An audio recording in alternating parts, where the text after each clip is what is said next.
안녕하세요. 꿈꾸는 교회 디아스포라 교회 새벽 이슬방을 시작하겠습니다. 우리 다 같이 기도드리겠습니다. 하나님, 영접하는 자, 곧 그 이름을 믿는 자들에게는 하나님의 자녀가 되는 권세들을 허락하여 주신 것 감사합니다. 우리의 허물과 죄로 말미암아 죽어 마땅한 우리들이었음에도 불구하고 하나님 불러주시어서 이제는 의롭다 인정하시고 하나님을 향하여 아바, 아버지라 부를 수 있는 귀한 자녀의 권세와 특권들을 우리에게 허락하시고 아버지 하나님 날마다 보호하시고 인도하여 주시고 지켜주시고 오늘에 도달할 수 있도록 역사해 주신 아버지 하나님을 찬양합니다. 이 아침도 하나님 말씀과 더불어 하루를 출발하기를 원하오니 허락하신 말씀 따라 어디에 있든 빛과 소금의 소임을 다할 수 있도록 은혜 위에 은혜를 나뉘어 주시옵소서. 또 허락하신 말씀의 깨달음과 은혜로 충만되어지는 귀한 시간 되게 하여 주시옵소서. 예수님 이름으로 기도하옵나이다. 아멘. 네, 오늘 아침에는 창세기 6장 1절로 8절 말씀을 제가 읽어드리겠습니다. 창세기 6장 1절로 8절입니다. 사람이 땅에 번성하기 시작할 때 그들에게서 딸들이 나니 하나님의 아들들이 사람의 딸들의 아름다움을 보고 자기들이 좋아하는 모든 여자를 아내로 삼은지라.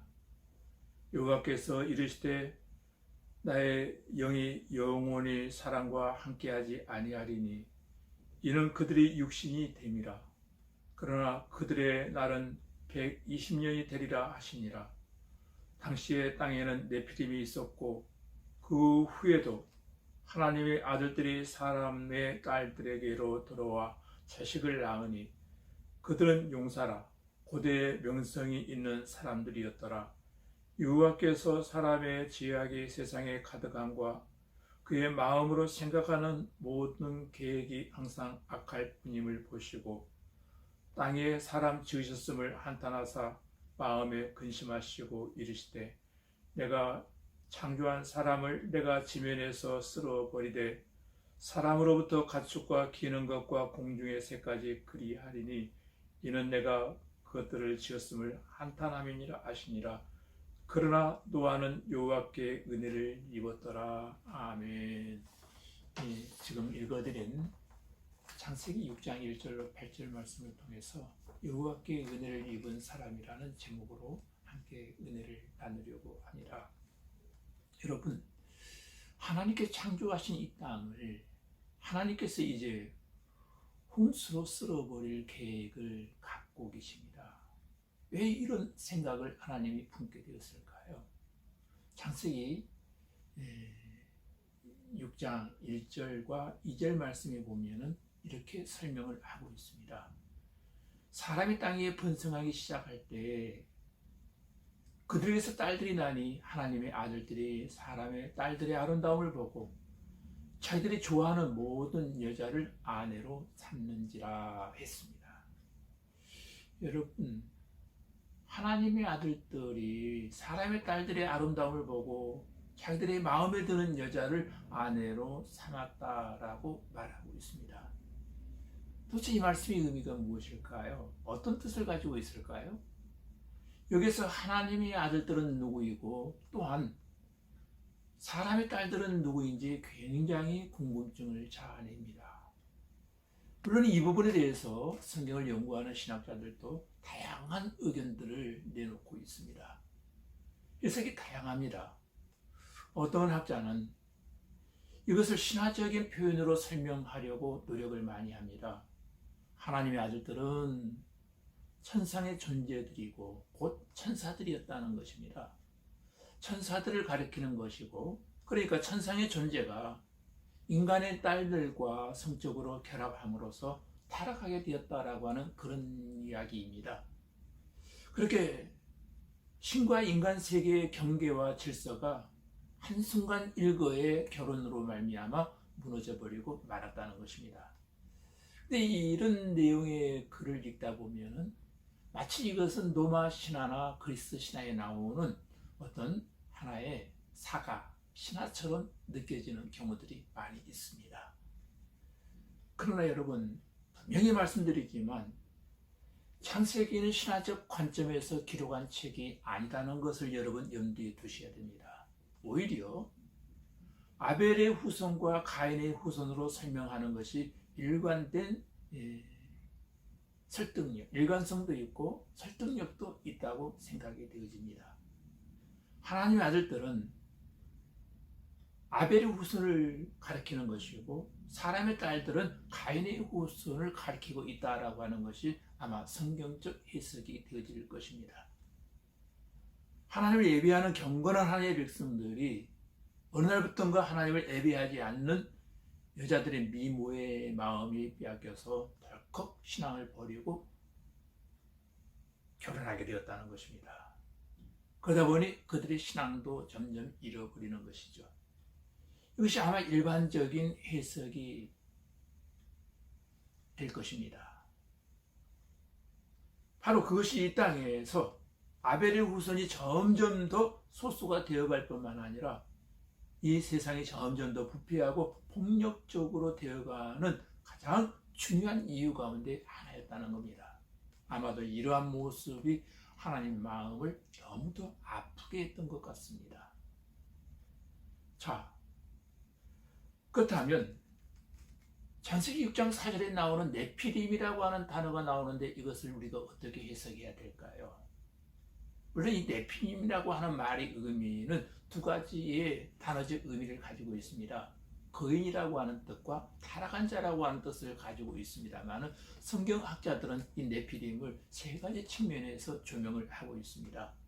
타락한 천사들이 바로 네피림이었다. 두 번째는 홍수 이전에 살고 있었던 거인족을 말한다라고 얘기하고, 세 번째는 하나님의 아들과 사람들의 딸들이 결혼해서 얻어진 후손이 바로 네피림이다라고 말하는 사람들이 있습니다. 중요한 것은 어느 것이 정답이다라고 우리는 말할 수 없습니다. 성경이 이것이다라고 정확하게 지명하고 있지 않다는 것입니다. 중요한 것은 그들은 하나님을 알지 못하는 사람들이었다라고 하는 것만은 분명합니다. 그래서 하나님은 이와 같은 세상을 바라보시면서 하나님의 마음이 어떠하셨을까요? 그 내용이 5절로 6절에 나와 있죠. 여호와께서 사람의 죄악이 세상에 가득함과 그의 마음으로 생각하는 모든 계획이 항상 악할 뿐임을 보시고 땅에 사람 지으셨음을 한탄하사 마음에 근심하시고 했습니다. 여러분, 하나님이 세상을 창조하실 때 하나님의 마음은 매우 들떠 있었습니다. 기쁨으로 가득 차 있었습니다. 그래서 매 창조시마다 좋다라고 하는 말을 계속 반복하셨습니다. 그리고 사람을 창조하신 이후에는 매우 좋다라고 하는 단어를 1장 31절에 쓰곤 하셨습니다. 그러나 그 기쁨이 이제는 한탄으로 바뀌어버리고 말았다는 겁니다. 한숨과 단식으로 바뀌었다는 것입니다. 이 부분을 NIV 성경에서는 하나님이 후회했다라고 번역을 하고 있습니다. 왜 후회하셨을까?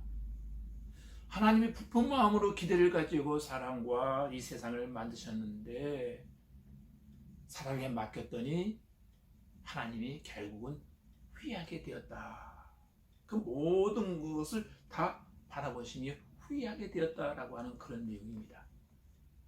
결국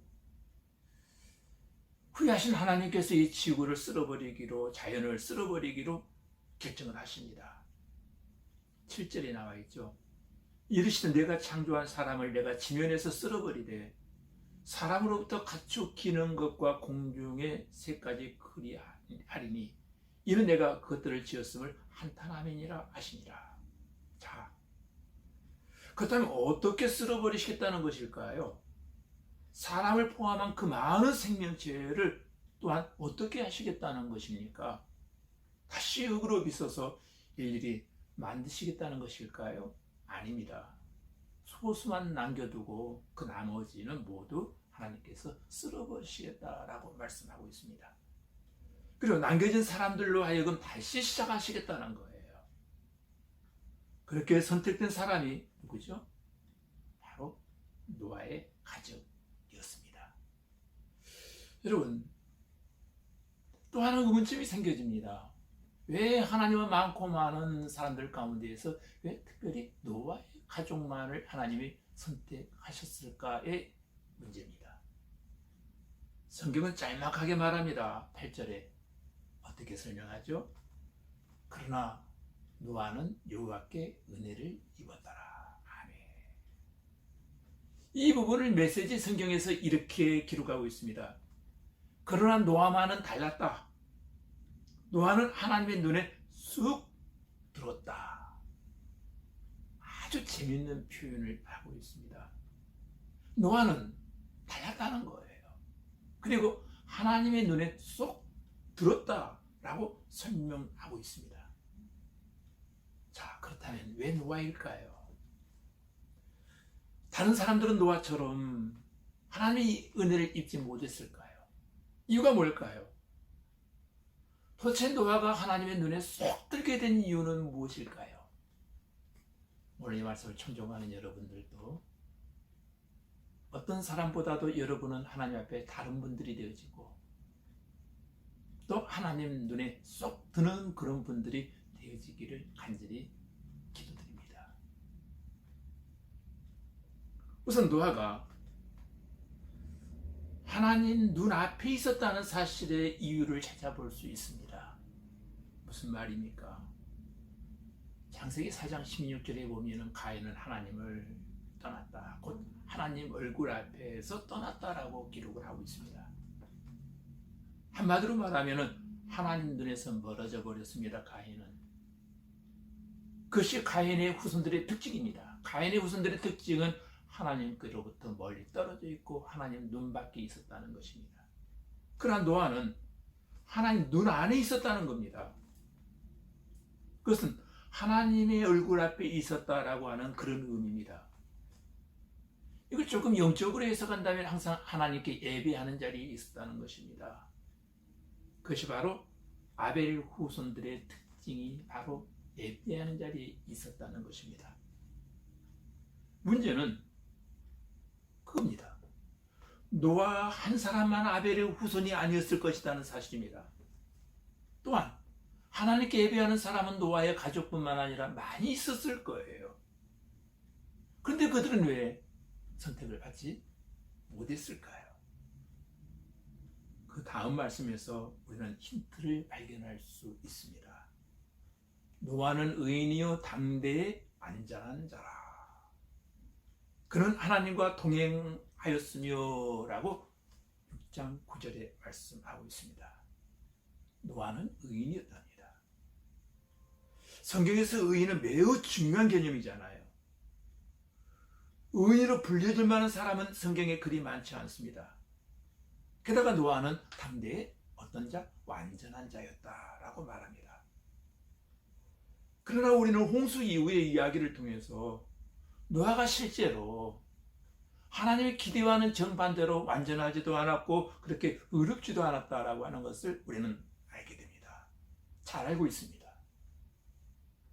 그런 실수가 많은 사람이었잖아요.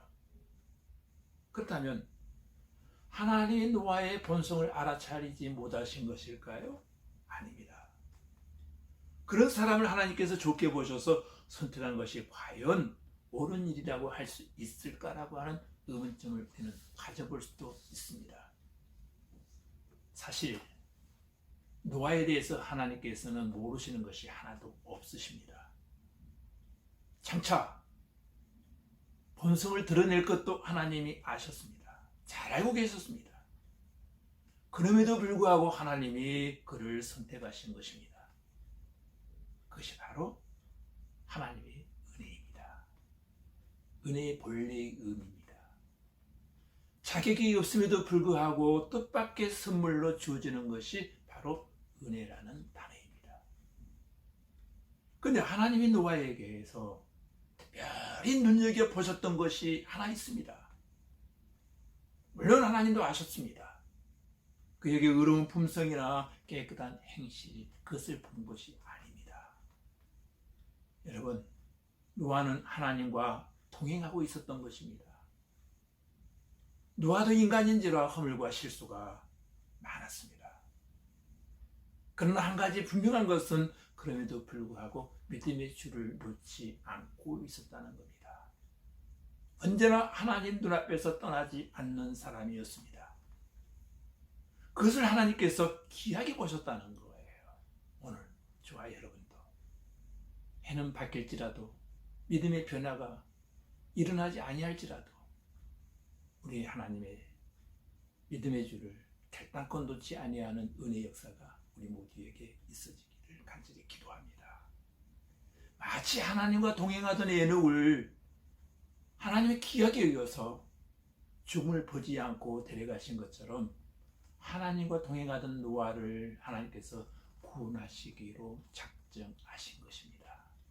하나님의 눈앞에서 떠나지 않고 믿음의 줄을 붙잡고 있던 그 사람 노아, 하나님은 함께 사용하시기를 원하셨습니다. 그렇습니다. 사실 하나님의 선택을 받을 만한 충분한 자격을 갖춘 사람은 이 세상에 한 명도 없습니다. 노아를 선택하신 것도 그가 완벽하기 때문이 아닙니다. 오히려 그에게서 하나님은 가능성을 보았기 때문입니다. 어떤 경우에도 변함없이 하나님과 동행할 수 있는 사람으로 하나님이 보았다는 것입니다. 그래서 노아와 함께 다시 시작하려고 하나님이 계획하신 것입니다. 그러므로 우리는 어떻든 하나님으로부터 은혜를 입은 사람이 되어야 할 것입니다. 창세기 노아에 대한 이야기에는 여러분, 노아를 크로즈업 시켜서 스타를 만들려고 이 말씀을 기록한 것이 아니라 부족한 노아를 불러 쓰시는 하나님이 은혜와 사랑을 부각시키려고 하는 의미가 여기에 더 많이 내포되어져 있습니다. 노아는 하나님의 은혜를 크게 입은 사람이었기에 이렇게 복되게 하나님의 선택과 하나님의 쓰심에 사용되게 되었다라고 하는 것을 우리에게 말씀해 주고 있습니다. 그리고 노아가 선택받은 것은 그가 보통 사람과 달리 특별한 능력이 있었기 때문이 아니라 그가 특별한 하나님의 은혜를 받았기 때문이다라고 말씀하고 있습니다. 꿈꾸는 교회 여러분, 말씀을 맺으려고 합니다. 그러나 노아는 여호와께 은혜를 입었더라.